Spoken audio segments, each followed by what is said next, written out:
Mama and Daddy, they don't do nothing. Torsia, she does everything. She washes the clothes, folds them up, puts them in the drawers, and every 15 minutes she's asking, do you want a burp? Do you want a burp?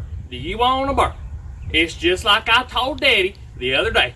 He's got to get out there and he's got to mow the yard. Does he listen to me? No. I told him, I said, Daddy, you better get out there and mow the lawn before the snakes toad us off. He wouldn't listen, so grass gets higher, gets higher, gets higher. Well, Torsia was out there in the yard, picking up the garbage, taking the garbage from the house, going to put it on the fire, and she comes running in. Well, I say running, but she's kind of hobbling, right?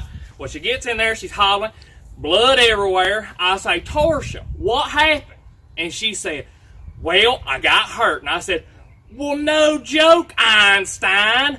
How did it happen? And she said, I was walking out there picking up the garbage and I cut my foot on a piece of glass. So I went over to Daddy and I told him, I said, Daddy, you remember how I told you to cut the grass?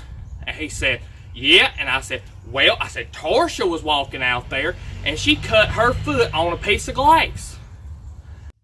And I said, Daddy, can you guess where that glass came from?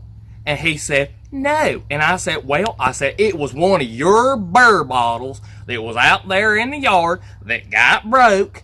And I told Daddy to stop buying them in bottles, because with 4 of us drinking burr, we need it in the keg. We can down a keg a day. It ain't no problem. And I told him, I said, now listen, my McDonald's lawsuit money ain't going to last forever, and there ain't going to be no money to buy no burr. Well, then he commenced to telling me that he was the one who made the house payment. And I told him, I said, did I hold a gun to your head and tell you to buy this house? And he said, no, but you live here. And I told him, I said, well, look, that's not my problem. I said, you're the one that chose to have me with Mama, and you let Torsia move in here, so that's your responsibility.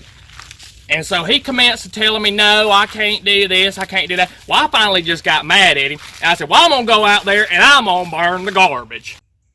And so when I went out there to burn the garbage, took it out there to the burn pile, and I commenced to lighting it on fire, pouring a little bit of gasoline on it as I did it. And the little neighbor boy, that little idiot that lives next to us, was out there laying on the ground playing army or something, and he's over there looking at my fire. And I looked over at him, I said, what, you never seen a fire before? Quit you looking. And so he commenced to crawling off like he's doing something. But I'm telling you right now, I'm not one to tolerate stupidity like there is in my family and in my neighbors. And that's all I got to say for today, folks.